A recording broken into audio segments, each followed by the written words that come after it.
Bismillahirrahmanirrahim. Assalamualaikum warahmatullahi wabarakatuh. Alhamdulillah rabbil alamin. Assalatu wassalamu ala rasulil amin wa ala alihi washabihi ajma'in. Subhanaka la ilma lana illa ma 'allamtana innaka antal alimul hakim.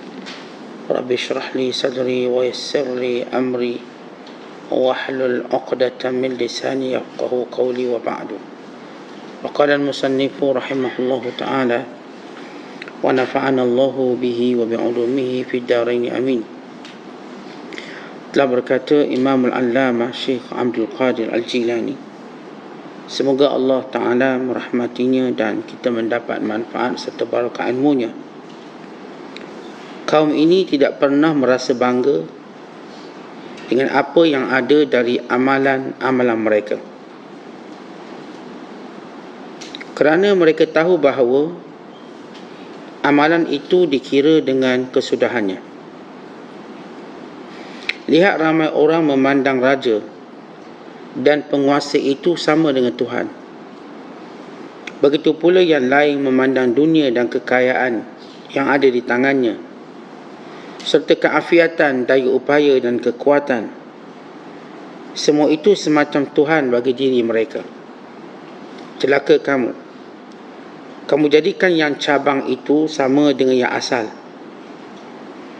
Yang menerima rezeki menjadi pemberi rezeki, yang hamba menjadi raja, yang fakir menjadi kaya, yang lemah menjadi berkuasa, yang sifatnya mati menjadi hidup. Semuanya sudah terbalik. Tidak selamat kamu, dan kami tidak mengikut jalan kamu atau tunduk kepada pegangan kamu. Bahkan kami akan duduk jauh dari kamu. Kami bertenggek di atas bukit keselamatan, bukit mengikut sunnah dan meninggalkan bid'ah, di atas bukit tauhid dan ikhlas dan meninggalkan riak dan nifaq. Kami memandang manusia itu semuanya lemah dan tidak berkuasa biar dia siapa pun. Jika engkau membesarkan pembesar-pembesar dunia, Fir'aunnya, raja-rajanya, orang kayanya, kemudian engkau lupakan Allah sama sekali dan engkau tidak membesarkannya, maka hukummu adalah sama dengan hukum siapa yang menyembah berhala. Tidak ada bezanya. Jadi engkau juga termasuk orang yang mengagungkan berhalanya. Celaka engkau. Sembahlah siapa yang menciptakan berhala-berhala itu. Kelak semua berhala-berhala itu akan menundukkan kepalanya kepadamu. Dekatkan dirimu kepada Allah Ta'ala. Nanti orang ramai akan mendekatkan diri mereka kepadamu. Dan ala kadar engkau memuliakan Tuhanmu, kelak orang lain akan memuliakanmu sama dengan itu. Ala kadar cintamu pada Allah Ta'ala, nanti orang lain akan mencintaimu. Seterusnya, ala kadar takutmu pada Tuhan, nanti orang pula akan menakutimu. Nanti orang pula akan menakutimu. Ala kadar hormatmu terhadap perintah dan larangan Allah, kelak orang lain juga akan menghormatimu. Ala kadar pendekatan dirimu pada Allah, orang lain akan mendekatimu, dan ala kadar khidmatmu pada Allah, orang lain akan berkhidmat kepadamu. Muslimin dan muslimat, sedang penonton yang dirahmati Allah sekalian, kalau semalam kita telah menceritakan tentang husnul khatimah dan su'ul khatimah, bagaimana orang-orang soleh bimbangkan kesudahan yang tidak baik.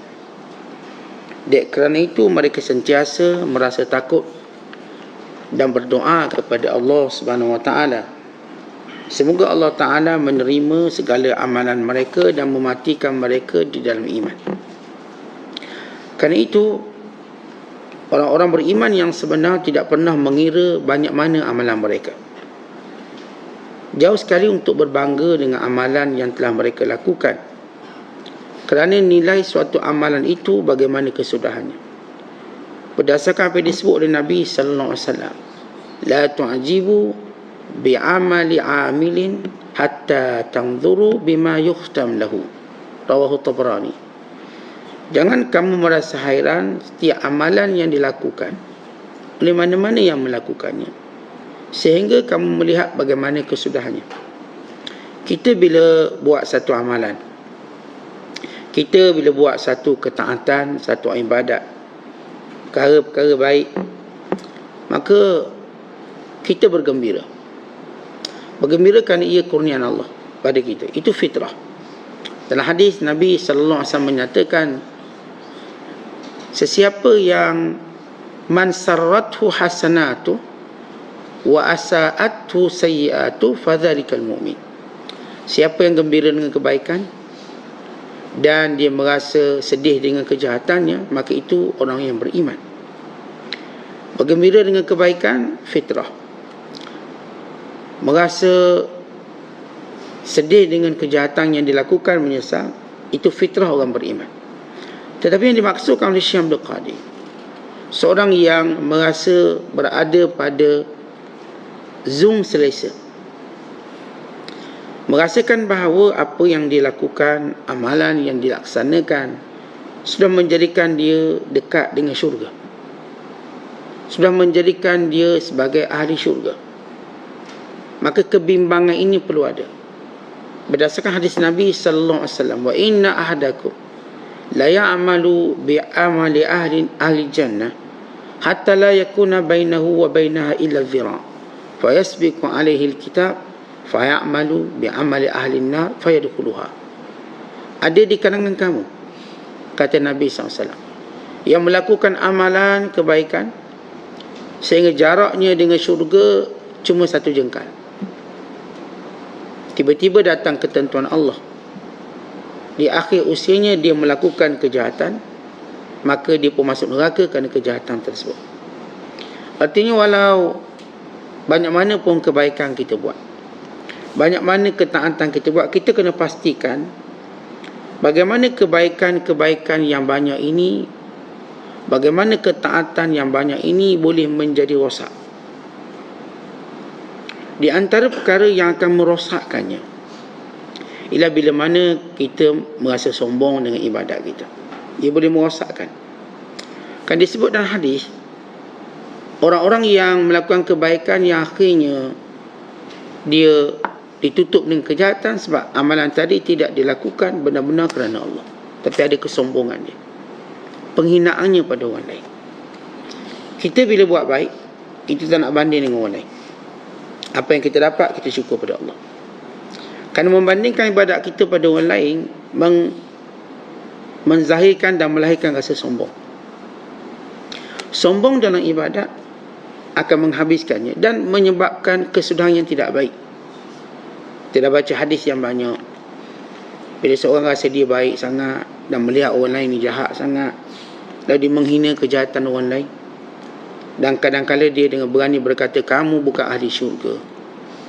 Kadang-kadang dia berani berkata Allah tak akan ampunkan kamu. Dia rasa dia baik. Maka Allah Ta'ala membatalkan amalannya. Allah Ta'ala menjadikan kesudahannya diterbalikkan. Patut mati baik jadi tak baik. Sebab itu hati-hati dengan sombong dalam beramal. Bagaimana sombong? Bila mana kita mula menghina orang lain. Ihtiqarul akhirin. Yang kedua, perkara yang boleh merosakkan amalan kita sehingga dia menjadikan kesudahan yang tidak baik. Bila mana kita melakukan amalan tadi lalu kita merasa ujub. Apa itu ujub? Maksudnya kita merasakan kita baik dengan usaha kita.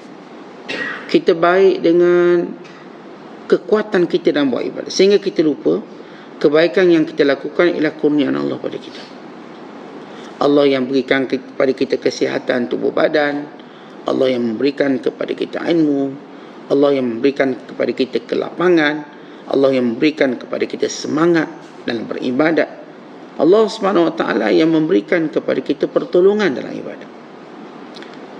Maka seorang bila mana dia ujub dengan amalannya, dia merasakan amalannya dah baik, banyak, dan dia melihat dirinya dalam amalan, melihat peranan dirinya, bukan kurnia Allah Ta'ala padanya, maka ini penyebab kepada kesudahan yang tidak baik. Ini berkait dengan amalan. Yang ketiga, kata ulama, bila mana seorang itu beramal tidak mengikut ilmu yang sebenar, ini amalannya tidak mengikut sunnah Nabi SAW. Bila seorang melakukan amalan tidak ikut sunnah, akhirnya kesudahannya ialah kesudahan yang tidak baik. Kita bila Allah Ta'ala menyebut dalam Al-Quran tentang peranan Nabi sallallahu alaihi wasallam, wa anna hadha sirati mustaqima fattabi'u wa la tattabi'u subul fatafarraqa bikum an sabilih. Sesungguhnya jalan inilah jalan yang benar yang aku lalui, maka jangan ikut jalan yang lain, nescaya kamu akan berpecah belah. Baik, mulazamatu sunnah, melazimi sunnah, yang disebut syaratnya oleh semua para ulama. Tahu bahawa syarat diterima amalan, yang pertama, dia mesti muwafaqatuhu bisunnah, bertepatan dengan sunnah. Yang kedua, ikhlas pada Allah, sebagaimana kata Fudail bin Iyad. Fudail bin Iyad menyebut bahawa tidak akan diterima amalan melainkan dengan dua syarat ini. Kalau ada seorang lagi, ada setengah ulama letak 3 syarat. Syarat yang ketiga itu ialah beriman. Itu syarat asas yang tak perlu kita sebut. Kerana kita bila melihat amalan, kita tujukan pada orang beriman. Syarat yang pertama yang disebut oleh Fudail bin Iyad, mesti muwafaqatuhu bisunnah, tepat dengan sunnah Nabi SAW. Kalau sekiranya seorang buat satu amalan tidak mengikut cara yang diajar oleh baginda SAW, tidak mengikut sunnah yang ditinggalkan oleh baginda SAW, dan juga apa yang telah dihuraikan oleh para ulama dalam memahami sunnah tersebut, maka dia mulai tergelincir. Makin lama makin jauh tergelincirnya, akhirnya kesudahannya kesudahan tidak baik. Ini yang berlaku kepada ramai orang. Bila mereka buat baik bukan mengikut apa yang diajar oleh baginda SAW, akhirnya mereka mula merasakan diri mereka terlalu mulia dan mereka mereka-rekakan syariat, kewujud kluster ajaran sesat. Yang asasnya mereka ini nak tunjuk, nak terjemahkan keimanan pada Allah, maka lain tarikat-tarikat yang sesat, yang menggugurkan solat fardu, yang menggugurkan kewajiban dan syariat, yang mula bercakap tentang batin yang kosong. Mereka kata inilah hakikat, inilah makrifat, tapi mereka menanggalkan sunnah asas yang Rasulullah ajar, sembahyang, puasa, zakat, haji. Itu asas. Sejauh setinggi mana pun kita bercakap tentang kesufian, maka solat 5 waktu ini wajib. Tidak ada yang menggugurkannya melainkan kita hilang akal, kita gila. Tapi kalangan mereka yang kononnya mencapai satu nilai ilmu, mereka mula kata kita puasa pakai niat, kita semayang pun tak payah sebab kita sentiasa semayang sebenarnya. Dan mereka cuba menjadikan sunnah Rasulullah yang terang jelas nyata dengan penafsiran yang rumit untuk difahami atas nama makrifat, atas nama ilmu sekian. Ini telah dicela oleh para ulama, disebut oleh para ulama. Yang disebut golongan ini sebagai golongan batiniyah. Batiniyah maknanya duk cerita bab batin. Yang penting hati baik walau tak buat perintah Allah. Dan dia telah diambil kesempatan oleh orang fasik. Orang fasik berkata yang penting hati saya baik, walau saya tak pakai tudung, walau saya tak semayang, saya hati baik. Tak macam tu, pakai tudung hati busuk buat apa? Dia lupa yang pakai tudung ke semayang ini perintah Nabi SAW. Wa min thamma, dan ia perintah Allah. Jadi sebab itu orang yang terlibat ataupun melakukan amalan tidak mengikut sunnah Nabi SAW, maka dikhawatiri dia akan su'ul khatimah. Allahumma illa, melainkan dia bertaubat. Jadi orang yang sombong dengan ibadat dan menghina orang lain, orang yang ujub merasa ibadat ini datang daripada dirinya, dan orang yang melakukan amalan tidak mengikut sunnah Nabi sallallahu alaihi wasallam, maka mereka ini akan terdedah dengan kesudahan yang tidak baik. Dan bagaimana kita nak dapat kesudahan yang baik dalam amalan? Ini kita cerita tentang bila kita beramal, bila kita buat satu ibadat, kita buat ketaatan, kita nak ibadat kita Allah terima. Wa min thamma, dan daripada itu maka Allah tutup kehidupan kita dengan cara baik. Bahkan Allah tutup kita dalam kebaikan kita. Kalau kita sakit, pahalanya berjalan. Dan kalau kita mati kita dalam iman. Dan kalau kita dikuburkan, jariah kita berterusan. Maka ini tanda seorang yang benar-benar Allah Ta'ala terima. Artinya, kalau sekiranya kita katakan tadi, bila kita melakukan amalan, ketaatan, Allah Ta'ala terima amalan kita. Dan kita tahu bagaimana Allah Ta'ala terima amalan tadi. Dengan kita mengembalikan semua yang kita lakukan ini, kurnia Allah SWT. Baik, kita nak bahaskan tentang macam mana kita nak tahu insya-Allah Ta'ala bahawa kebaikan kita ini ataupun kehidupan kita ditutup dengan baik, husnul khatimah. Tadi kita sebut tentang bagaimana amalan itu boleh ditolak, yang menyebabkan dia su'ul khatimah, kematian yang tidak baik, kerana dia sombong, kerana dia ujub ataupun riak, dan kerana dia tidak melakukan amalan mengikut sunnah Nabi SAW. Dan perkara yang menjadikan amalan ini Allah Ta'ala terima, yang pertama, bila mana kita melakukannya, kita melihat taufik Allah, bukan diri kita. Itu yang pertama. Buatlah apa pun kita nak buat. Hari ni kita pergi haji, kita pergi umrah. Hari ni kita baca Quran, kita bersedekah. Hari ni kita buat baik, kita tolong orang. Hari ni kita melakukan segala perintah Allah SWT. Ini semua daripada taufik Allah. Kita duduk dalam majlis ilmu, taufik Allah. Yang kita merasa gembira dengan apa yang Allah berikan pada kita ini. Rasa seronok. Sebab itu kita berusaha untuk berterusan istiqamah. Siapa pun yang melihat setiap amalan itu daripada taufik Allah, maka ia akan berada dalam husnul khatimah. Yang kedua, kata ulama, ialah seorang yang bila mana dia melakukan ibadat, dia tak pernah rasa ibadatnya banyak. Yang kita juga sebut semalam, kata-kata Imam Ibn Jauzi, itu ihtiqar bil amal. Dia tak rasa ibadat dia banyak, dia terus buat. Bagi dia bahawa setiap hari dia sedang buat satu amalan yang dia tak pernah lakukan, walau dia pernah lakukan semalam dan sebagainya. Setiap hari ialah hari baru yang dia perlu bersungguh-sungguh buat baik. Contoh, kalau kita setiap hari kita kena makan, kita minum, seolah-olah kita tak pernah makan. Tak pernah pun kita kata kenyang semalam boleh kita bawa hari ini. Tak pernah pun kita kata sedap semalam boleh bawa pada hari ini. Yang hari ini. Seolah kita tak pernah tengok lagi yang semalam apa yang kita makan, bagaimana kita kenyang. Kita melihat keperluan hari ini. Saya kena makan, saya kena minum, sarapan, makan tengah hari, makan malam, makan petang. Demikian kita melihat ibadat. Orang yang tidak melihat ibadatnya banyak. Walaupun kata tiap-tiap tahun pergi umrah, tiap-tiap tahun pergi haji, tiap-tiap tahun dia khatam Quran, tiap-tiap tahun dia sekian, dia tak pernah rasa banyak. Setiap kali dia masuk ibadat, dia rasa dirinya kosong, tak ada apa. Dia tak buat apa-apa lagi. Maka dia baru nak buat.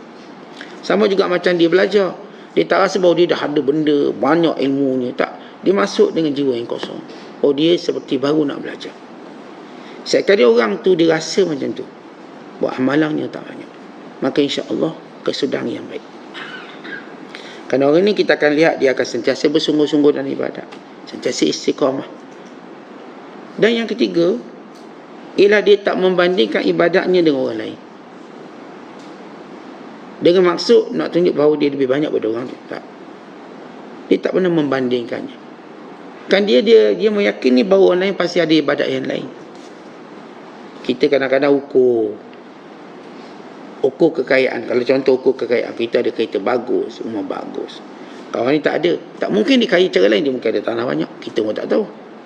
Dia mungkin duit bank dia banyak. Dia mungkin kalau hal duniawi.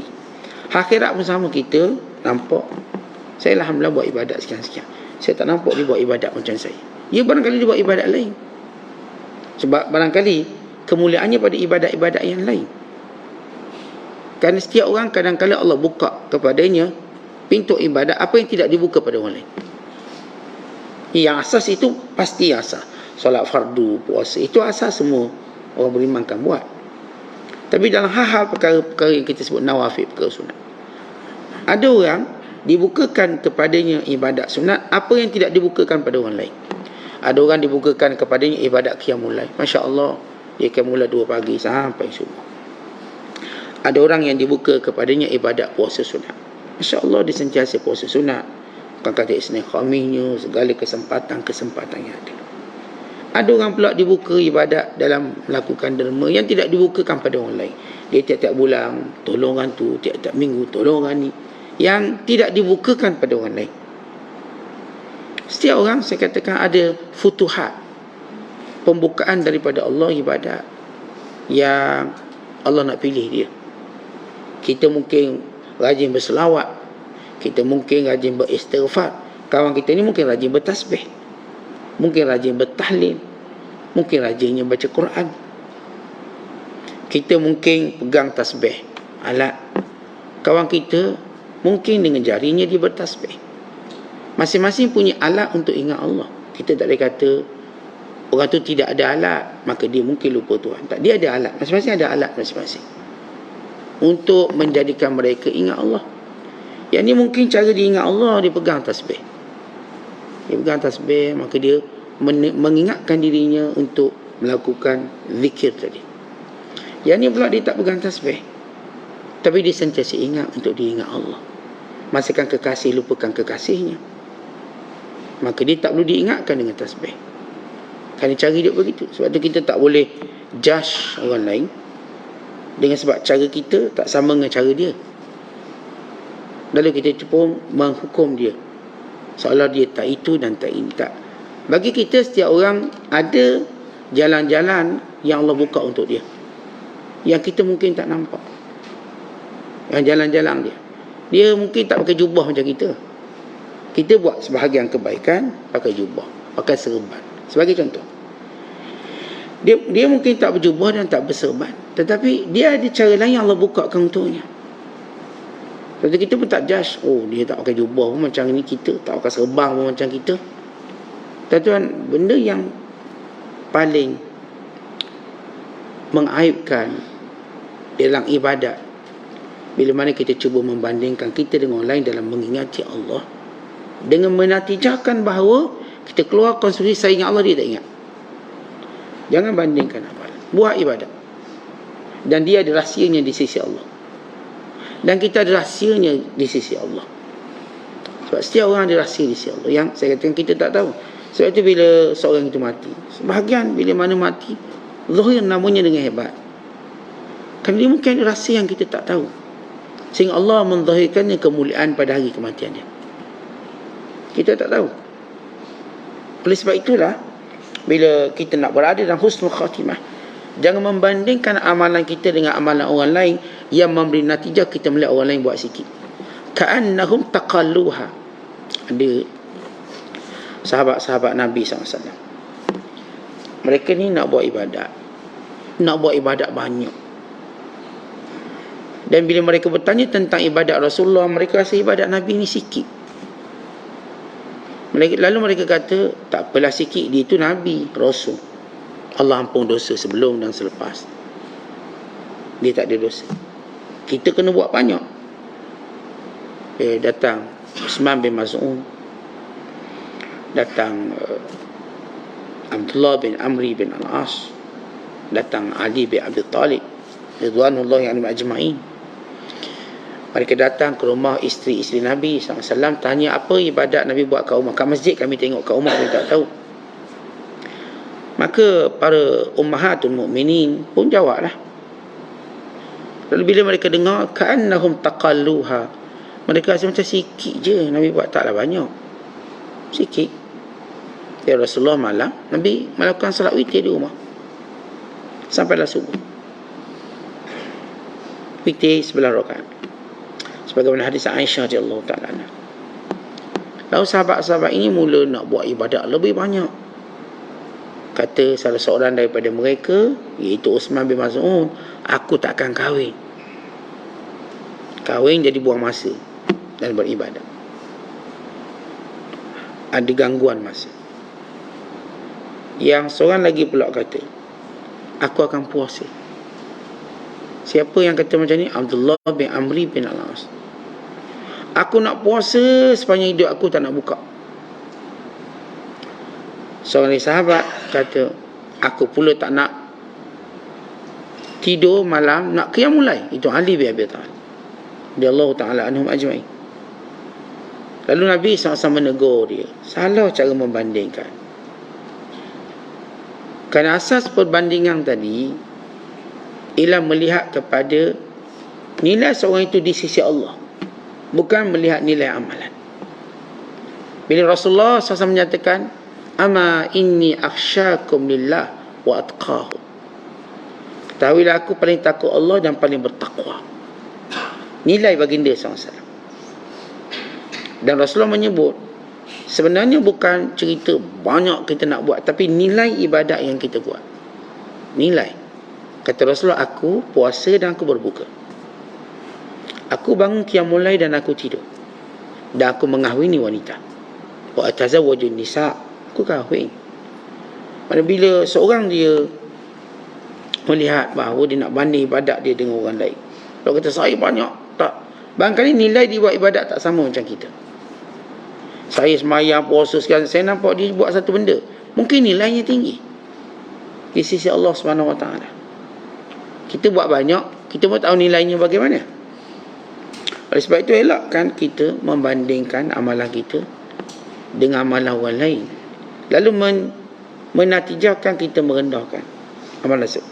Dan di antara perkara yang menjadikan amalan kita diterima oleh Allah SWT ialah kita senantiasa bertaubat atas kekurangan ibadat kita. Taubat. Tuan-tuan, yang pertama sunnah kita buat selepas kita solat ialah astaghfirullah, astaghfirullah, astaghfirullah. Bertaubat atas kekurangan ibadat, dengan makna kita tak pernah tengok ibadat kita sempurna, mereka ada kecacatan. Kerana itu kita istighfar.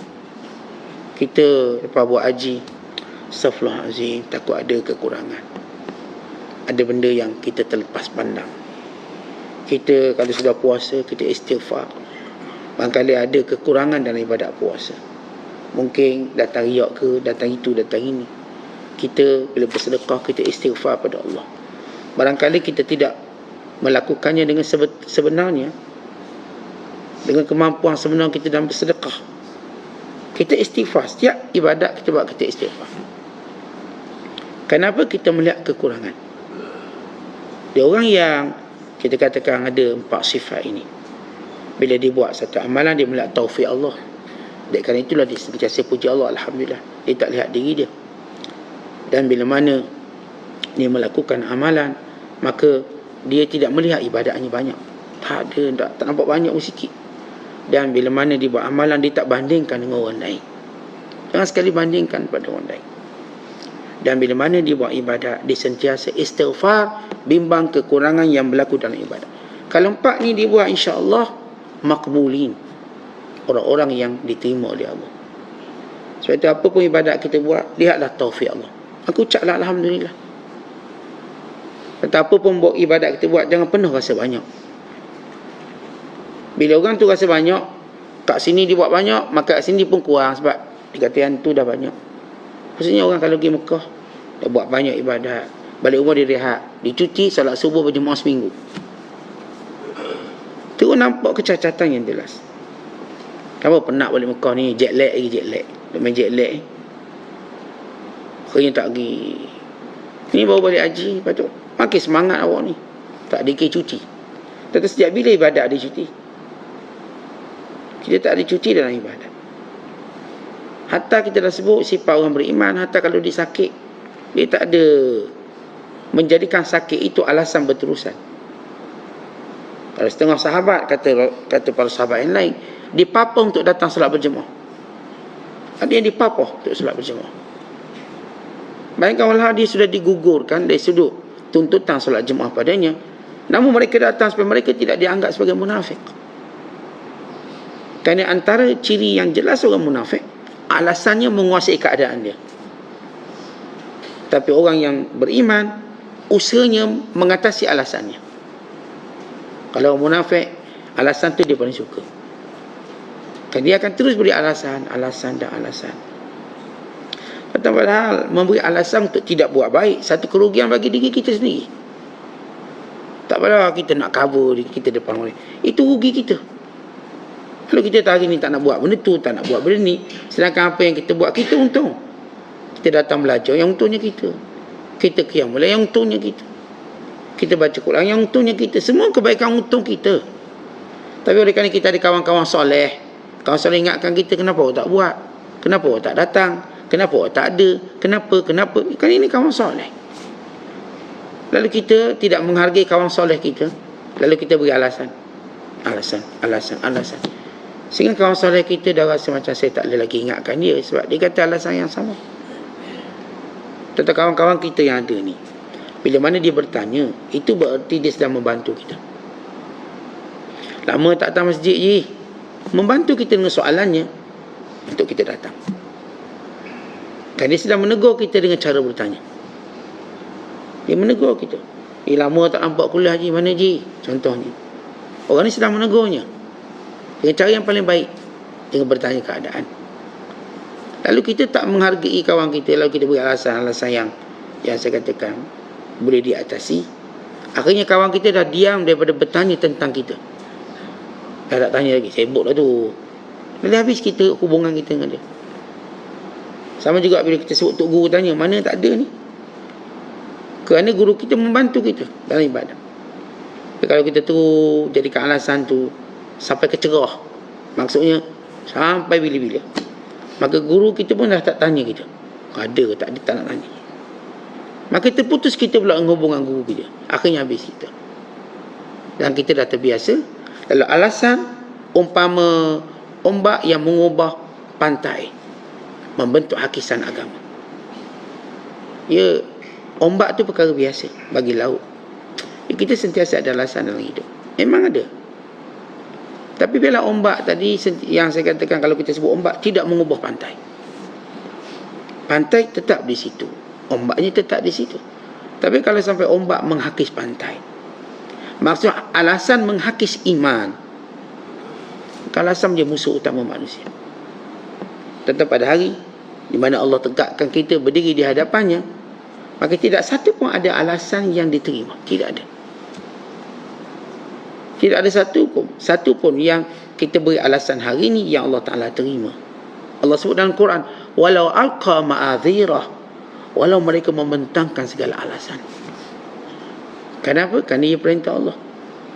Kata kita, kalau gaji pekerja, gaji kita bayar dengan segala kemudahan dia nak. Tiba-tiba dia beri alasan itu dan ini. Kita sekali mungkin terima sebagai seorang majikan. Lama-lama kita akan marah. Tak apalah, awak berhentilah alasan banyak sangat. Buat payah buatlah, buat beratlah barang ni, saya tak boleh angkat apa. Tak, saya bukan bayar gaji awak untuk dengar alasan. Saya bayar gaji awak supaya awak buat kerja. Kau datang jumpa saya beri alasan, siapa pun boleh. Jadi saya bayar gaji awak kerana alasan je lah. Tapi seorang bos, dia akan melihat kesungguhan pekerja dia. Jika siapa peringkat, dia akan turun tangan membantu pekerjanya. Bila melihat kesungguhan pekerjanya. Yang saya katakan pada sahabat, mereka dipapar datang masjid. Ini sahabat yang buta datang berpimpin ke masjid, seolah mereka tak pernah jadikan alasan. Bukan kalangan mereka yang buta pergi berperang, yang tua pergi berperang, yang tempang pergi berperang, yang kecil juga pergi berperang. Ini adik pada Sa'ad bin Abi Waqqas radhiyallahu ta'ala anhu, yang hendak berperang walaupun usianya kecil dan tak layak perang. Bukan sekadar umur, ketinggian fizikal dia, sehingga bila dipakaikan pedang terjungkit naik dia, pedang tu lagi panjang pada bawah pinggang dia ni. Maka dia tidak memakai sarung pedang, kerana sarung pedang tadi menghalang dia berjalan. Sarung pedang panjang sebab dia tak berapa tinggi, maka dia pegang pedang je. Akhirnya dia gugur syahid pada usia amat muda, sebab dia tak nampak alasan. Walaupun Nabi SAW kata tak apa, yang muda tak apa, biar dulu. Dia tetap merayu dan menangis untuk berperang sehingga berakhir dengan syahid dia. Budak muda. Kita baca juga kisah orang tua, kita baca juga kisah orang kaya, yang semua orang ni semua tak ada alasan di hadapan perintah Allah. Mereka lah berada di depan. Sebab tu bila Allah sebut fastabiqul khairat, belum-belum buat kebaikan, bererti jangan punya alasan, pergi ke depan. Maka ini orang-orang yang Allah Ta'ala pelihara mereka sehingga mereka istiqamah, yang melubangkan bahtera istiqamah kita, membocorkan bahtera istiqamah kita ialah alasan. Setiap alasan membentuk, kita katakan, lubang-lubang dalam bahtera, sehingga akhirnya bahtera ini tenggelam. Contoh beri alasan ni macam kapal bocor. Duk banyak sangat bocor, tenggelam. Baik, ini bagaimana sifat orang beriman bila mana dia melakukan ibadatnya supaya diterima. Yang kita sebut yang keempat tadi, bila buat amalan mereka bertaubat kepada Allah, takut kekurangan. Antaranya mereka takut masuknya dakhil perosak amalan, iaitu datang riak, sombong. Tentang riak ni kita nak buang bukan satu benda senang. Soalan, kalau sekiranya seorang dia buat amalan baik, bagus, tiba-tiba dia riak. Riak yang dimaksudkan ialah bila dia sebelum dia buat amalan dia dah niat untuk orang. Satu. Ketika dia buat amalan dia juga dia inginkan orang lain. Tapi kalau lepas amalan dia buat tu memang kerana Allah SWT, tiba-tiba datang orang puji sebut, dia pun gembira, maka itu kita tak sebut riak. Riak ini bila daripada asal tujuan dia buat kerana siapa? Satu. Yang kedua, ketika mana dia buat amalan masih lagi kehendaknya pada manusia, maka ini riak. Tapi kalau lepas amalan, orang pun tahu dia ni rajin buat tu, rajin buat, dia pun gembira, seronok, itu bukan riak. Gembira amalan kita diketahui, dan bukan niat kita supaya orang tahu, tapi tiba orang tahu kita pun gembira, maka disebut oleh Nabi SAW, tilka ajilu bushra mu'min, itu khabar gembira bagi orang beriman, tanda Allah terima amalan. Maksudnya, saya bila buat ni saya tak adalah niat ke orang, tak ada, saya buat kerana tiba orang pun tahu. Orang tahu saya tak tidur malam, orang tahu saya rajin baca, orang tahu saya, misal kata, orang tahu saya rajin bersedekah. Saya duduk dengar orang sebut-sebut, saya pun gembira semua. Alhamdulillah. Apakah riak? Itu bukan riak. Itu ulama-ulama sebut tentang salah faham tentang riak. Salah faham tentang perbuatan-perbuatan yang menjadi perosak. Ini tak masuk. Baik, kita nak cakap macam ni. Kalau kita buat satu amalan kerana Allah pun ya, tapi ada juga kerana nak harapkan pujian orang. Ni tengah buat amalan ni, atau sebelum buat amalan kita nak pujian manusia, maka ya. Maka apakah, atau kalau kita dah buat satu amalan lalu kita riak, apakah kita boleh dapat kembali pahala atau tidak? Boleh tak? Saya dah buat amalan, memang amalan ni saya riak lah, pergi umrah ni riak, buat jamuan ni beritahu saya lah, orang kampung ni pertama pergi umrah, kita seronok. Maka lepas kita buat amalan, kita sedari bahawa riak, sombong ni menghabiskan. Apakah boleh kita dapat balik pahala ibadat kita tadi? Ulama kata ya, boleh. Siapa pun dia buat amalan, dia riak, kemudian nak ambil balik dengan bertaubat sungguh, maka dia akan dapat balik. Tadi kita sebut, dalam kita buat ibadat, kita yakin ada kekurangan. Dan kerana itu setiap kali ibadat kita istighfar pada Allah. Sebagaimana Rasulullah SAW tunjuk, bila Rasulullah selesai solat, perkara pertama yang Rasulullah ialah astaghfirullah, astaghfirullah, astaghfirullah. Kenapa kita tahu ada kecuaian, kekurangan dalam ibadat? Kita tahu bahawa kita tak khusyuk sebagaimana dituntut. Kita tahu lemah kita dalam buat ibadat ni. Mungkin zikir kita tak jelas, mungkin zikir kita tak khusyuk.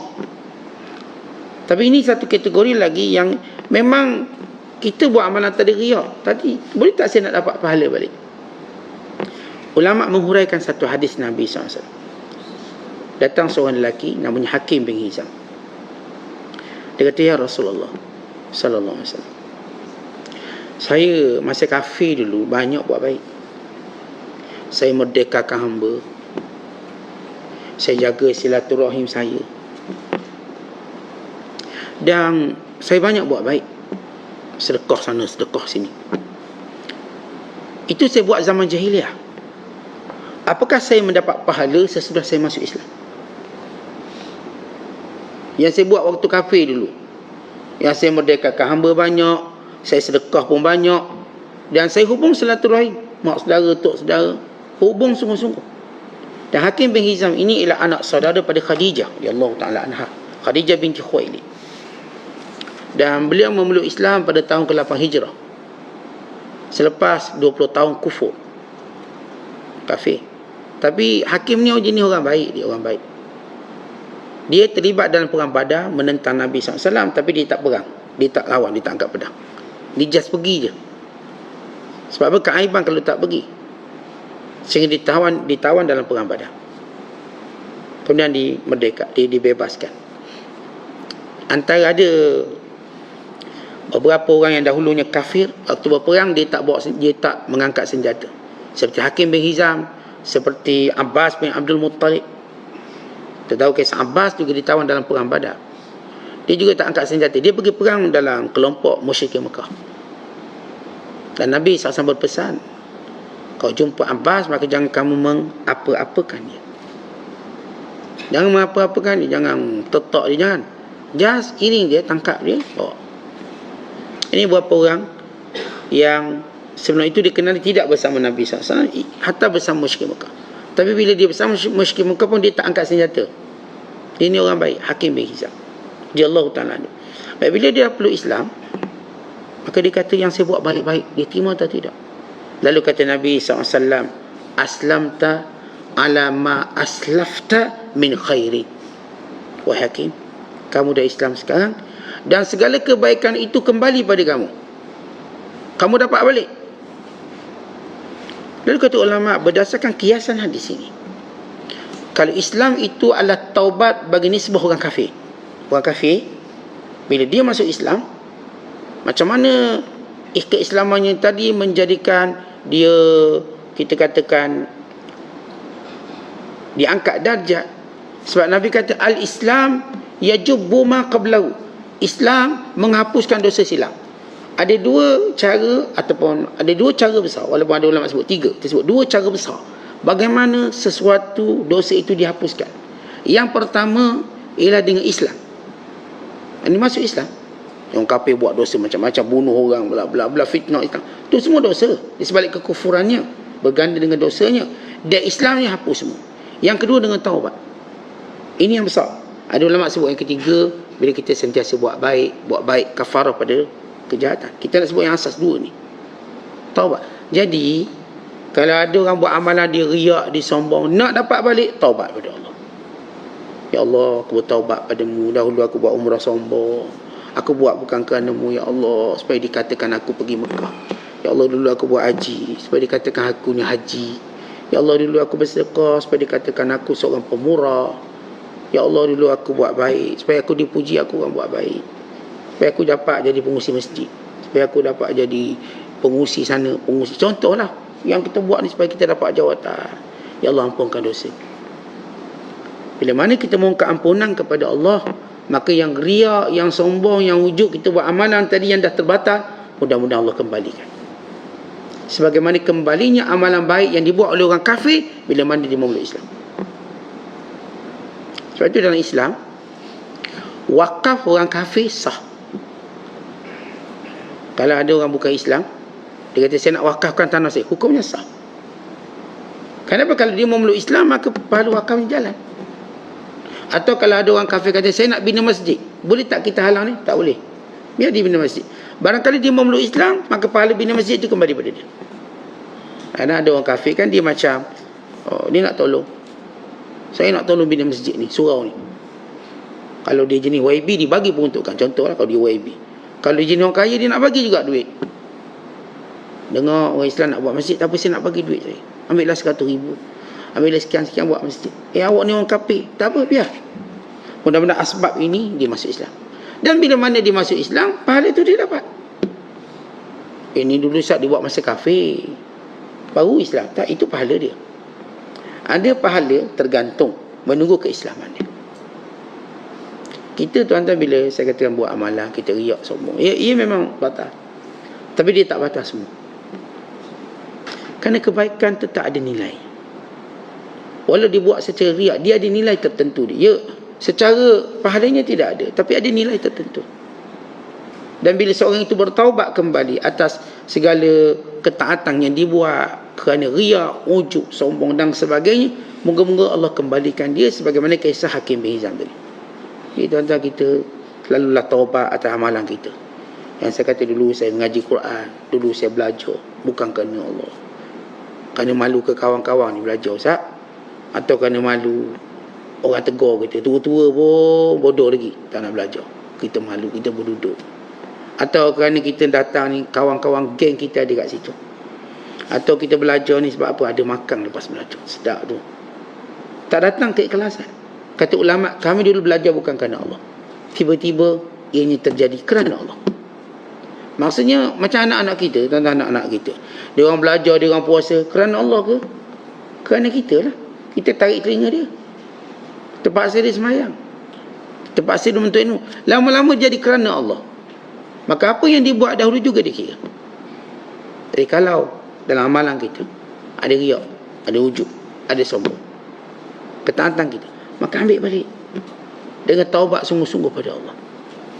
Sebab sepakat ulama, amalan kalau riak tetap diterima dari sudut sah dan batal. Maksudnya kalau orang tu perlukan seorang tu qada zuhurnya disebabkan dia melakukan solat zuhur kerana riak. Perlukan dia qada? Tidak perlu qada. Tidak wajib qada. Tak ada seorang pun ulama kata qada zuhur sebab dilakukan dengan riak. Yang ada mereka kata qada zuhur sebab tak cukup rukun dan syarat. Itu ya. Itu sepakat ulama. Kalau solatnya tidak ada tamakninah, kena qada. Kalau dia masih dalam waktu, kita panggil i'adah, ulang. Kalau dia dah keluar waktu, kita panggil qada. Istilah tu, i'adah, ulang dengan qada. Qada bila satu ibadat tadi sudah berada di luar waktu, maka kita kata qada. Kalau masih ada dalam waktu, kita kata i'adah, ulang. Sepakat ulama bahawa riak tadi tidak membatalkan amalan, tapi pahala. Jadi tak perlu qada. Ustaz, saya dulu buat haji tapi riak lah ustaz. Apakah saya kena pergi haji sekali lagi? Tak perlu. Haji tu sah, kamu dah cukup rukun dia, kamu dah wukuf di Arafah, kamu dah buat itu, buat ini. Habis riak macam mana? Taubat pada Allah. Moga-moga Allah kembalikan haji kamu. Akhirnya haji yang nampak tergantung, mabrurnya, akhir nampak mabrurnya. Itu saya pernah sebut ya, bab. Tentang mabrur haji orang ni dia agak subjektif. Maksudnya ialah, ada orang dia bila sudah buat haji nampak terang baik dia. Ada orang tak nampak lagi. Dia makan masa tapi lama-lama dia baik juga. Ibadat ni tuan-tuan dia macam ubat kesan dia. Ada orang bila makan ubat baik. Ada orang bila makan ubat lama-lama baru baik. Makan masa. Ada orang tengok ubat pun dah baik. Belum makan tengok baik lah. Tuan-tuan pergi klinik ke hospital lah.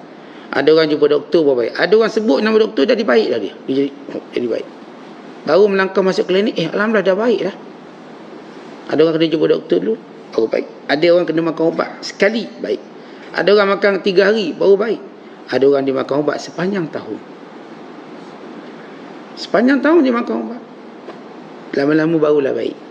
Misalnya, ibadat dari sudut mabrur haji, contoh. Dan mabrur yang lain. Kadang-kadang memakan masa.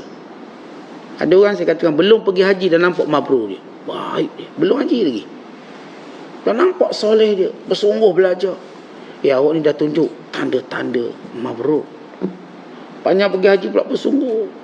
Maka lepas haji memang ketara nampak. Saya nampak waktu dia mula niat nak pergi haji, saya dah nampak dia berubah. Ya, kuat kekuatan mabrur dia. Dia belum pergi haji, dia baru niat nak pergi haji tahun ni. Katakan tahun depan.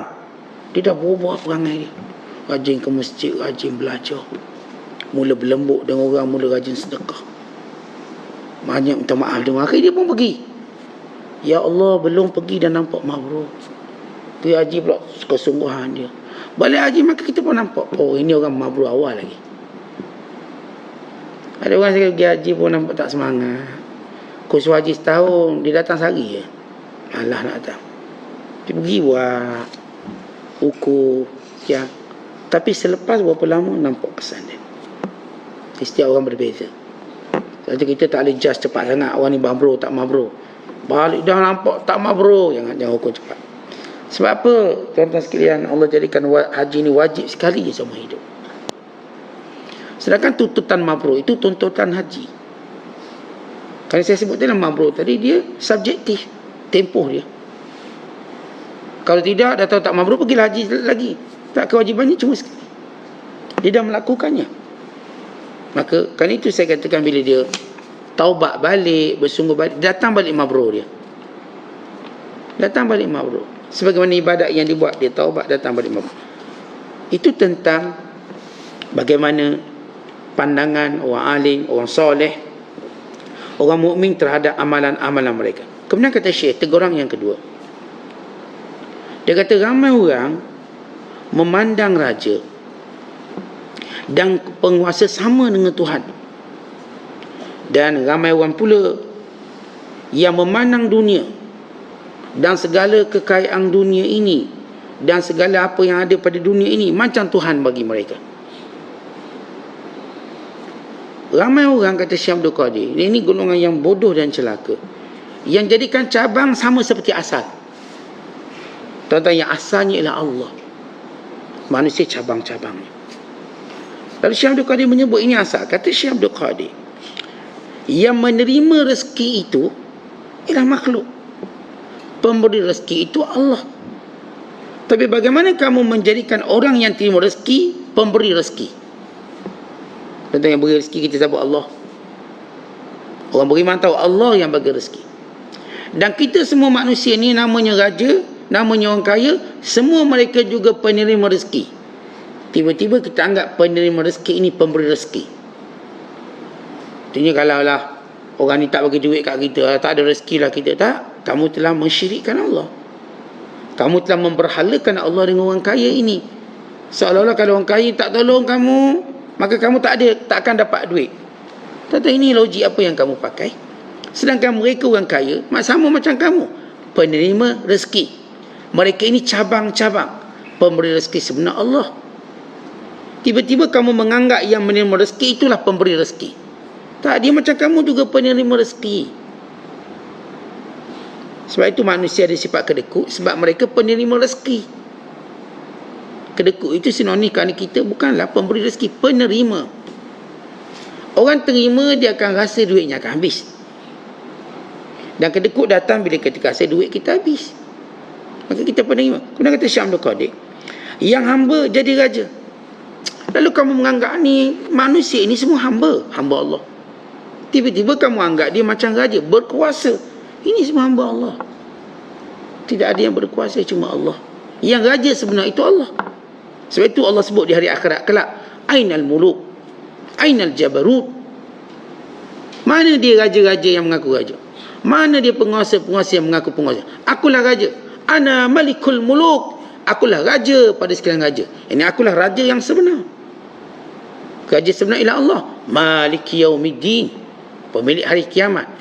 Kita boleh baca Maliki yaumiddin. Ada dibaca Mulki yaumiddin, kerajaan pada hari kiamat. Ada dibaca Maliki yaumiddin, Maliki, raja kepada hari kiamat. Ada dibaca sebagai ni dalam qiraat Fatihah, Maliki yaumiddin, itu yang kita baca. Hafs an Asim, Maliki yaumiddin, pemilik hari kiamat. Ada dibaca Maliki yaumiddin, Malik, raja. Allah itu Al-Malik, Allah tu raja. Tapi kita duk tengok namanya hamba, kita anggap dia raja. Dia tak raja, dia cuma hamba Allah.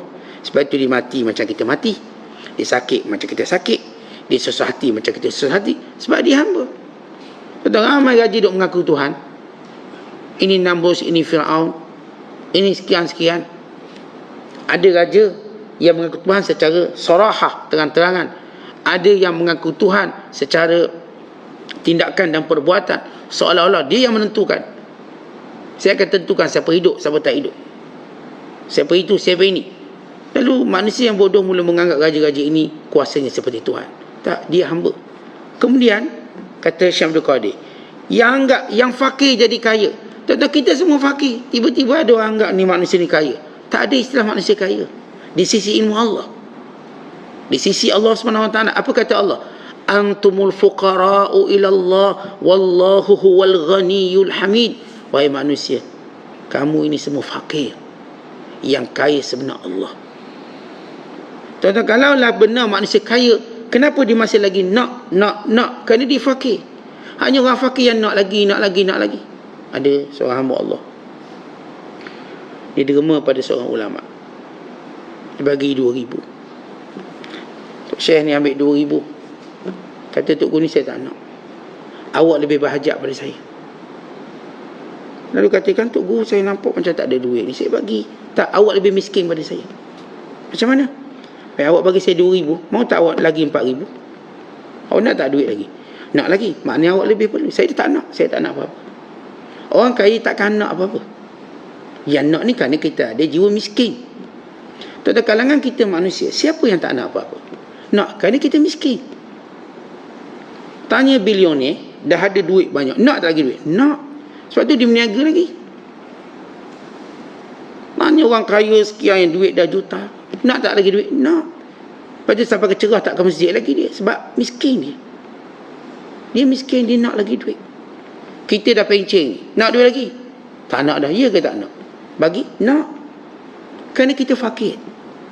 Kita semua fakir. Yang kaya sebenar Allah. Kerana Allah tak berhajat pada kita. Kita berhajat pada Allah.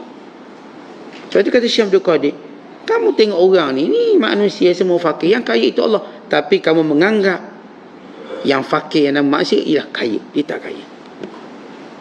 Tentu kalau kita tengok hari ni ada orang kaya, sebenarnya dia tak kaya. Dia miskin macam kita. Secara hakikat di sisi Allah. Sebab itu bila kita mati, kena kita nampak terang-terang semua orang miskin. Tetapi bila raja mati, boleh kita nampak dia orang macam kita juga. Tanah dalam kubur. Ingat di tanah atas langit. Kubur macam kita dalam tanah. 7 kaki panjangnya, dalam 2 kaki lebarnya, atau mungkin 3 kaki lebarnya. Sama tak? Sama. Atau pada hari bila mana kita mati, kita nampak semuanya manusia miskin, lemah, hamba. Tak ada bezanya kita dan dia. Kubur kita sama. Kata Syekh Abdul Qadir, yang kamu anggap manusia itu kaya sampai duk minta ke dia, lupa pada Allah yang maha kaya. Yang kaya itu Allah. Sebab tu kita diajar minta dengan Allah.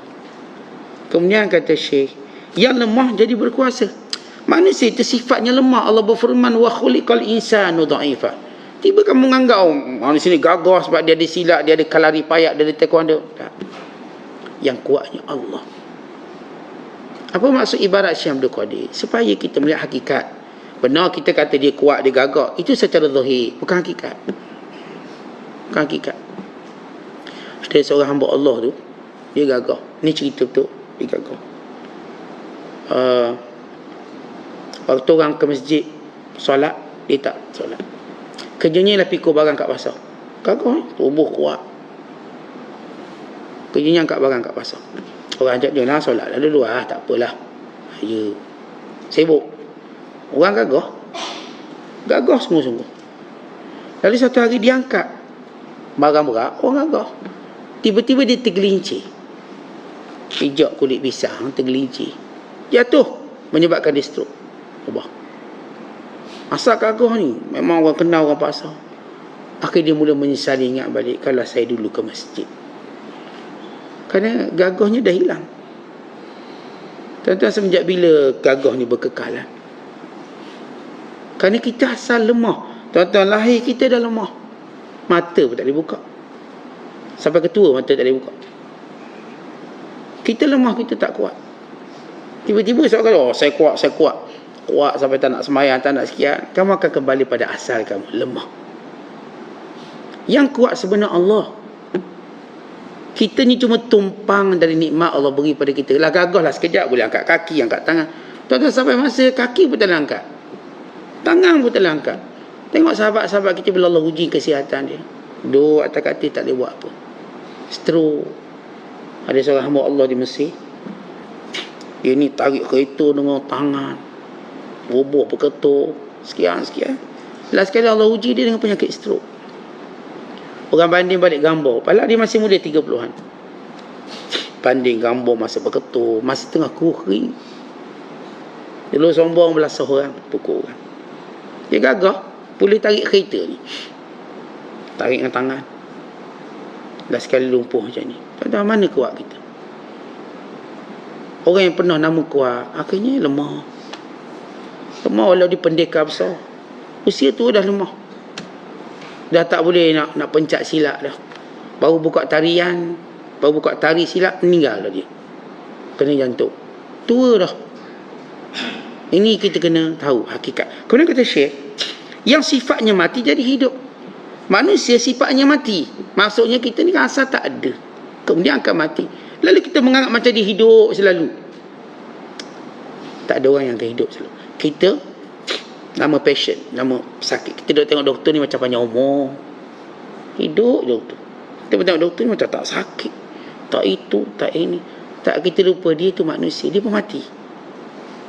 Bagaimana doktor yang mati dulu sebelum pesakit dia. Kita sentiasa silap tengok orang. Kita tengok orang kaya macam dia tak perlu apa-apa daripada orang lain. Tak, dia juga perlukan. Barangkali dia lebih perlukan orang lain berbanding kita. Dia orang kaya, pintu kereta pun tak boleh buka, orang lain kena buka.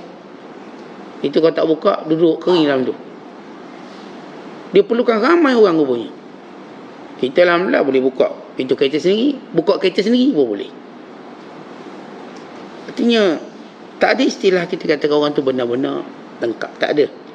Ni manusia yang dulunya mati, kita anggap dia hidup. Tak, kita semua akan mati. Tak ada seorang pun panjang umur. Bahkan ni para pendengki, jangan ingat dengan dengki kamu umur kamu panjang. Orang yang dengki orang lebih pendek umurnya daripada yang didengki. Tenang kata Syekh. Semuanya sudah terbalik. Terbalik dah cara kamu menilai manusia berbanding Allah Ta'ala. Tidak selamat kamu. Mu tak selamat kalau fikir macam tu. Fikir yang kayanya orang, walau asal manusia ni miskin semua. Yang gagahnya orang, walau manusia ni semua lemah semua. Yang hidupnya orang, walau manusia semua mati semua. Yang asalnya Allah. Yang kamu masukkan sifat asal pada hukum cabang, kenapa? Kita makhluk ni namanya cabang.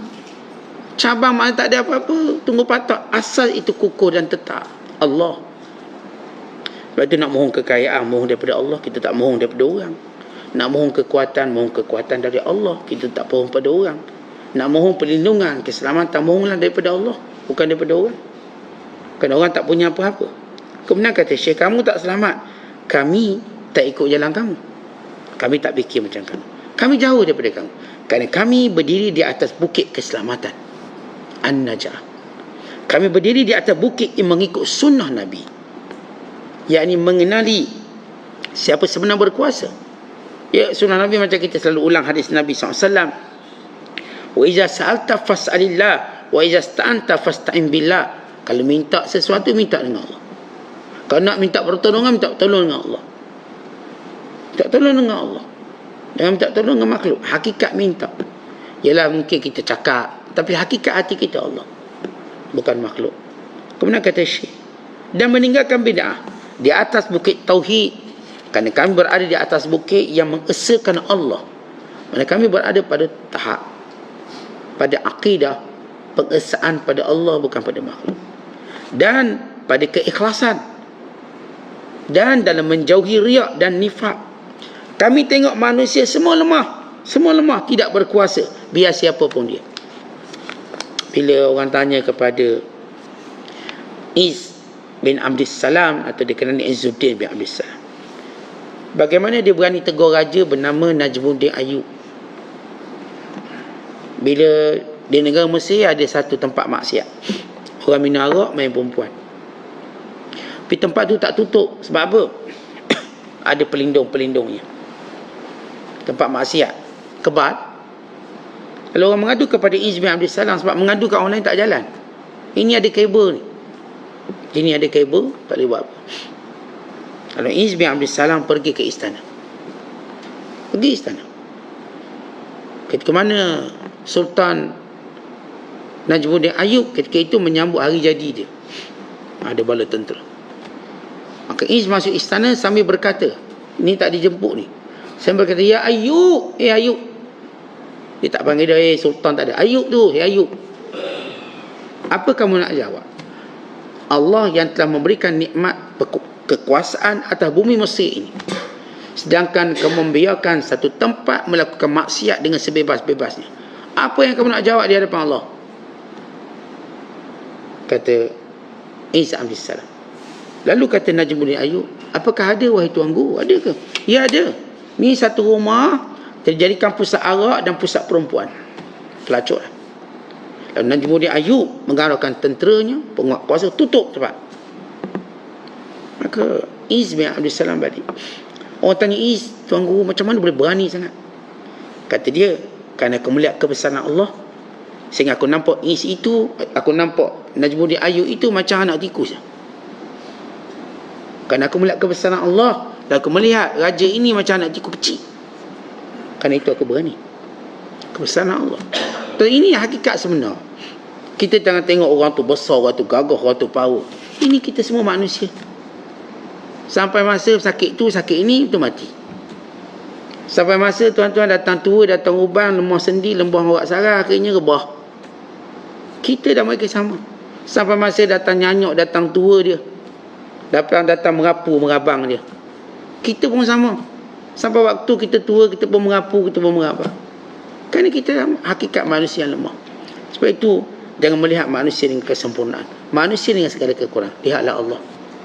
Kerana itu, dengan cara itu kita akan membesarkan perintah Allah. Meletakkan keutamaan pada Allah, permintaan kita, perlindungan kita, dan semua dalam hidup kita ialah daripada Allah Subhanahu Wa Taala. Wallahu a'lam. Assalamualaikum.